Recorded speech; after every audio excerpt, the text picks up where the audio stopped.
नमस्कार दोस्तों, स्वागत है मेरे YouTube channel PK official Soni में। आज हम बिहार एसएससी के मद्देनज़र रखते ये सारे क्वेश्चन आपके बीच में लेकर आए हुआ हूँ, जिससे एग्जाम में जीके जीएस और पूछा जाता है उनके लिए यह क्लास अति महत्वपूर्ण है। और बता दें कि यदि आपको क्लास अच्छा लगता है तो प्लीज़ लाइक शेयर और सब्सक्राइब कीजिए। आइए, पहला क्वेश्चन है, निम्नलिखित में किस राजाओं को विक्रमादित्य की उपाधि धारण की गई थी? किस राजाओं को विक्रमादित्य की उपाधि दी गई थी? किसे दिया गया था विक्रमादित्य की उपाधि? यह बताइए, विक्रमादित्य की उपाधि किसे दिया गया था? यह दिया गया था चंद्रगुप्त द्वितीय को दिया गया था। इसका आंसर थर्ड हो जाएगा, चंद्रगुप्त द्वितीय को दिया गया था। और बता दें, शकनगुप्त यह किसका पुत्र थे? कुमारगुप्त के, याद रखिएगा, कुमारगुप्त के पुत्र थे। ठीक। और चंद्रगुप्त प्रथम, इनकी उपाधि मिला था महाराजा धीराज की उपाधि भी इनको मिला था। चंद्रगुप्त प्रथम को याद रखिएगा, महाराजा धीराज की उपाधि मिला हुआ था।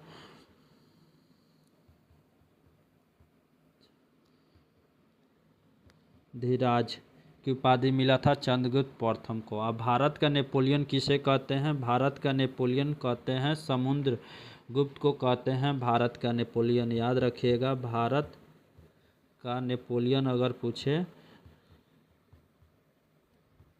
नेपोलियन किसे कहते हैं? समुद्र गुप्त को कहते हैं। और यह बताइए कि चीनी यात्री फरयान किसके शासनकाल में भारत आए हुए थे? यह आए थे चंद्रगुप्त द्वितीय के शासनकाल में ही आए हुए थे, यह भी याद रखिएगा। चलिए नेक्स्ट क्वेश्चन देखते हैं। नेक्स्ट क्वेश्चन है, चंदेल शासकों की राजधानी कहाँ थी? चंदेल शासकों की राजधानी कहाँ थी? यह थी खजुराहो। खजुराहो थी चंदेल शासकों की राजधानी, याद रखिएगा।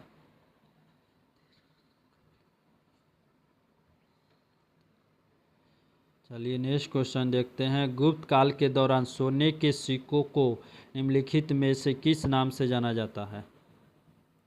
गुप्त काल के दौरान सोने के सिक्कों को निम्नलिखित में से किस नाम से जाना जाता है? यह जाना जाता है दीनार। इसका आंसर 4 हो जाएगा, दीनार से जाना जाता है। और बताइए, गुप्त वंश के संस्थापक कौन है? गुप्त वंश के संस्थापक याद रखिएगा, श्रीगुप्त। श्रीगुप्त है गुप्त वंश के संस्थापक। यदि पूछे गुप्त वंश के संस्थापक कौन है तो श्रीगुप्त है। कुमारगुप्त ने नालंदा विश्वविद्यालय पर नींव रखी थी, यह भी याद रखिएगा। कुमारगुप्त नालंदा विश्वविद्यालय पर नींव रखी थी। चलिए नेक्स्ट क्वेश्चन देखते हैं। निम्नलिखित में से वह व्यक्ति कौन है जिसका नाम देवाना प्रिय प्रियदर्शी था? देवना प्रिय प्रियदर्शी किस व्यक्ति का नाम था? यह था मौर्य सम्राट चंद्रगुप्त का, या मौर्य सम्राट अशोक का, या गौतम बुद्ध, या भगवान महावीर का? किसका था? यह था सम्राट अशोक का था। ठीक, याद रखिएगा, देवा प्रियदर्शी किसका नाम था? सम्राट अशोक का नाम था, देवा प्रियदर्शनी। यह देवा प्रियदर्शनी किसका नाम था? सम्राट अशोक, याद रखिएगा, अशोक। ये किसे कहते हैं? जो देवा प्रियदर्शनी का अर्थ होता है देवताओं का प्रिय होना, यही कहलाता है। और अशोक भारत के मौर्य वंश का अंतिम प्रमुख सम्राट थे, यह भी याद रखिएगा। अशोक भारत के मौर्य वंश का अंतिम सम्राट थे, यह भी याद रखिएगा।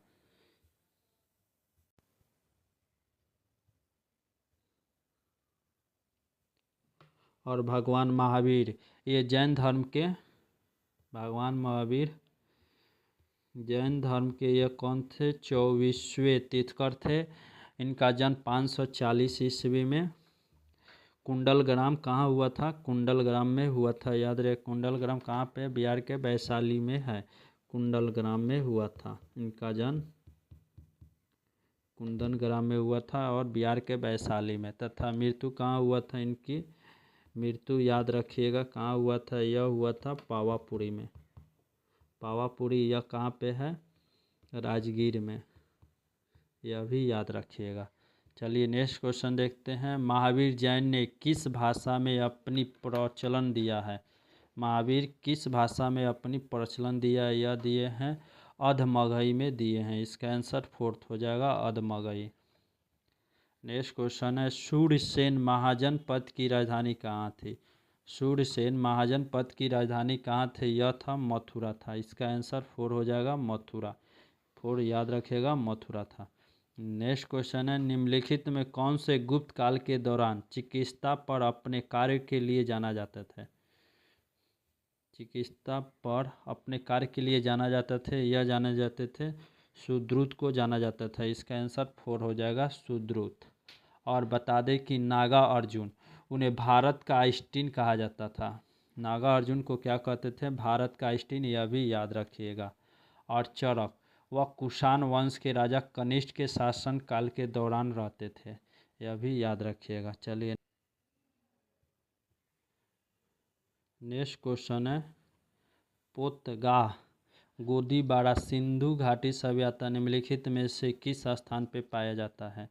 यह किस स्थान पे पाया जाता है, लोथल में पाया जाता है। इसका आंसर बी हो जाएगा। लोथल कहाँ पे है, गुजरात में, यह भी याद रखिएगा, लोथल गुजरात में है। नेक्स्ट क्वेश्चन है स्वतंत्र पूर्व भारत में गरीबी रेखा की चर्चा करने वाले पहले व्यक्ति कौन थे। स्वतंत्र पूर्व भारत में गरीबी रेखा की चर्चा करने वाले पहले व्यक्ति थे दादा भाई नौरोजी थे। दादा भाई नौरोजी याद रखिएगा। दादा भाई नौरोजी को क्या कहते थे, भारत में ग्रैंड ओल्ड मैन कहते थे। दादा भाई नौरोजी को याद रखिएगा, भारत में किस नाम से जाना जाता था, ग्रैंड ओल्ड और मैन के नाम से भी जाना जाता था दादा भाई नौरोजी को। और बता दें कि वे भारतीय राष्ट्रीय कांग्रेस के दूसरे और 9वें राष्ट्र अध्यक्ष रहे हैं। दूसरे और 9वें अध्यक्ष रहे हैं भारतीय राष्ट्रीय कांग्रेस को। अब विनोबा भावे, विनोबा भावे यह भूदान आंदोलन की, विनोबा भावे के समय क्या होता है, भूदान आंदोलन हुआ था। कब हुआ था, 1951 में हुआ था, यह भी याद रखिएगा। भूदान आंदोलन उसी समय हुआ था, भूदान आंदोलन। चलिए नेक्स्ट क्वेश्चन है निम्नलिखित में से किस अधिनियम ने भारत के पृथक निर्वाचन प्रणाली की शुरुआत किया है। निम्नलिखित में से किस अधिनियम ने भारत के पृथक निर्वाचन प्रणाली की शुरुआत किया है, यह कब किया गया था, यह किया गया था भारतीय परिषद अधिनियम 1919 में किया गया था। इसका आंसर क्या हो जाएगा, 4th हो जाएगा, याद रखिएगा। 1919 में भारत में पृथक निर्वाचन प्रणाली की शुरुआत किया गया था 1919 में, भारतीय परिषद अधिनियम 1919 में। नेक्स्ट क्वेश्चन है चंपारण सत्याग्रह किस फसल की खेती से संबंधित है। किससे है, नील से संबंधित है, नील से संबंधित है, यह भी याद रखिएगा। चंपारण सत्याग्रह कब हुआ था, 1917 में, याद रखिएगा। नेक्स्ट है गांधी जी ने नमक सत्याग्रह का मुख्य लक्ष्य क्या था। गांधी जी के नमक सत्याग्रह का मुख्य लक्ष्य क्या था, यह था नमक कानूनों का निरस्त। इसका आंसर ये हो जाएगा, नमक कानूनों को निरसन करना। चलिए नेक्स्ट क्वेश्चन है बिहार केसरी के नाम से किसे जाना जाता है। बिहार केसरी के नाम से किसे जाना जाता है, यह जाना जाता है श्री कृष्ण सिंह को जाना जाता था। यह बिहार के प्रथम क्या थे, मुख्यमंत्री थे।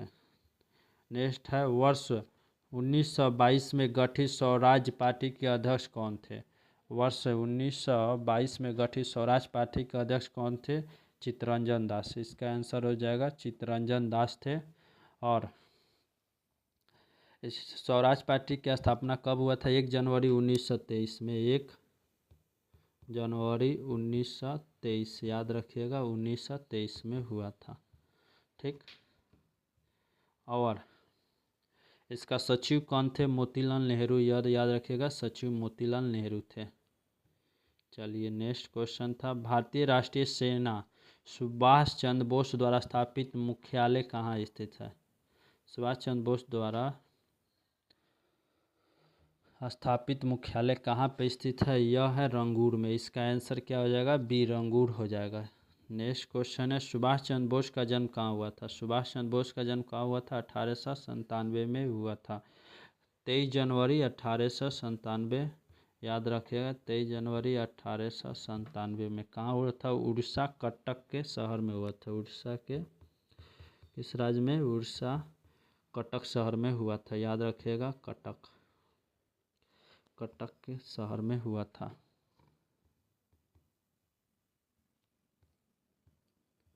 नेक्स्ट क्वेश्चन है खिलाफत समिति का गठन वर्ष कब किया गया था। खिलाफत समिति का गठन वर्ष कब किया गया था। यह किया गया था 1919 में। खिलाफत आंदोलन कब से कब तक चला गया था। 1919 से 1924 तक, यह भी याद रखिएगा। नेक्स्ट क्वेश्चन है निम्नलिखित में कौन से नोबल गैसों का तत्व नहीं है। नोबल गैसों का तत्व नहीं है हीलियम, नियॉन, हाइड्रोजन। एक का ऑप्शन क्या है किसिन, इसमें हो जाएगा हाइड्रोजन। नोबेल गैसों का तत्व नहीं है, इसका आंसर सी हो जाएगा हाइड्रोजन। नेक्स्ट क्वेश्चन है जंग लगना एक प्रतिक्रिया है। जंग लगना कैसी प्रतिक्रिया है। ऑक्सीकरण प्रतिक्रिया है। ऑक्सीकरण, इसका आंसर बी हो जाएगा। नेक्स्ट है भारत में केले का सबसे बड़ा उत्पादन राज्य कौन सा है। भारत में केले का सबसे बड़ा उत्पादन राज्य तमिलनाडु, इसका आंसर बी हो जाएगा तमिलनाडु। नेक्स्ट क्वेश्चन है भारत में तंबाकू का सबसे बड़ा उत्पादन राज्य। तंबाकू का सबसे उत्पादन राज्य कौन से है। सबसे बड़ा आंध्र प्रदेश है, इसका आंसर फोर्थ हो जाएगा आंध्र प्रदेश। नेक्स्ट है निम्नलिखित में किस देश के राष्ट्रपति को ओलंपिक अवार्ड से सम्मानित किया गया है। हाल ही में किस देश के राष्ट्रपति को ओलंपिक अवार्ड से सम्मानित किया गया है। यह किया गया फ्रांस के, इसका आंसर बी हो जाएगा फ्रांस। चलिए नेक्स्ट क्वेश्चन है पेरिस ओलंपिक में महिलाओं की 100 मीटर दौड़ में कांस्य पदक जीता है। 100 मीटर के दौड़ में कांस्य पदक जीता है, यह जीता है प्रीति पाल ने जीता है, इसका आंसर ये हो जाएगा प्रीति पाल। अनिल खेरा किससे संबंधित है। यह है एयर राइफल के से, यह एयर राइफल से संबंधित है। यह कौन सी मेडल जीती है। गोल्ड मेडल, याद रखिएगा अनिल खेरा गोल्ड मेडल जीती है। यदि आपको यह क्लास अच्छा लगता है तो प्लीज़ लाइक शेयर और सब्सक्राइब कीजिए।